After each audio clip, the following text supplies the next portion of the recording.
And we are following that breaking news of a second massive water main break about 4 miles from the first one. From bad to worse, right? Let's take a look at the map and see where that is. You can see the locations here of where the breaks are. On your screen right here, we have Behringer Road right there at the top. That's where the original break was. And then at the bottom of your screen, behind the graphic there on Route 51, that's where the second break is. And we have News Channel 2's Jolene Ferris live for us at the scene with more information. Jolene. Thanks, guys. We're live at the scene of that latest break on 51 near the cheese factory. If you look down here to my right, you might be able to see the water coming out from under the snow and ice pretty forcefully, that mini geyser there. And of course, it's flowing down the street. Village officials found out about this one probably in about the past hour and a half or so, I would say. And really, they're not even here on the scene yet repairing it. You might be able to see behind me, there is a piece of heavy equipment here. And literally just a few minutes ago, we saw other crew members, other workers just starting to drive up to the scene. This pretty much happened just as they finished repairing the break on Behringer Road. We're going to take a look at those efforts to repair that one. It'll likely be the same scene here over the next several hours.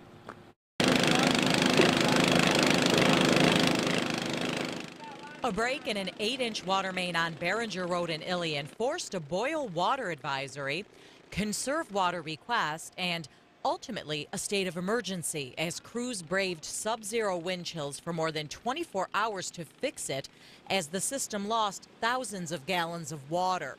It happened Wednesday morning before daylight. People here woke to the bad news.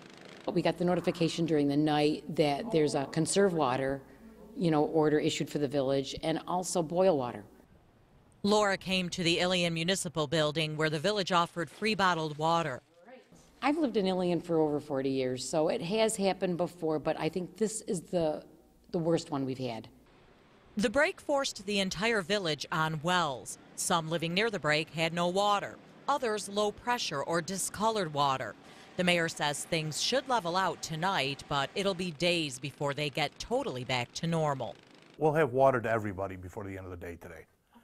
But the thing is, it will still be under a boil water advisory until such time that we get cleared from the health department on that. And that's usually 3 days. And then by the time the system gets back up to where it should be, it's probably going to be about 5 days out.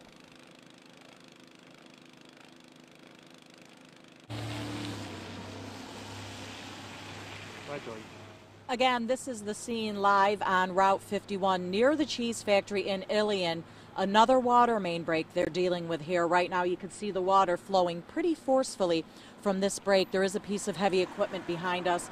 Crews are just getting on the scene. Repair of this one has not yet begun. No rest for them out here in Ilion tonight, braving these sub-zero wind chills for yet another break. Back to you. Jolene Ferris live for us tonight in Ilion. Governor Cuomo toured the site of the first break earlier this afternoon on Behringer Road to assess the damage. He then headed over to the Ilion Municipal Building on Morgan Street to speak about this situation. The governor commending the water department for its work to stop the leak in extreme weather conditions. The governor says there's another 40,000 water bottles on the way to Ilion for residents. The governor addressed the short-term problem of fixing the break, waiting for the system to refill, and testing the water. You heard from the mayor, that could take days. He says that the state will do whatever necessary to help Ilion.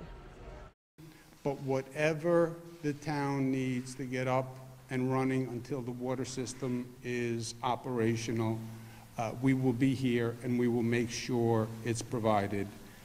So people should feel good about that. The governor also spoke about long-term plans for Ilion's infrastructure, saying that the state is working with the village to fix the problem. This marks the governor's third visit to the Mohawk Valley in 2 weeks.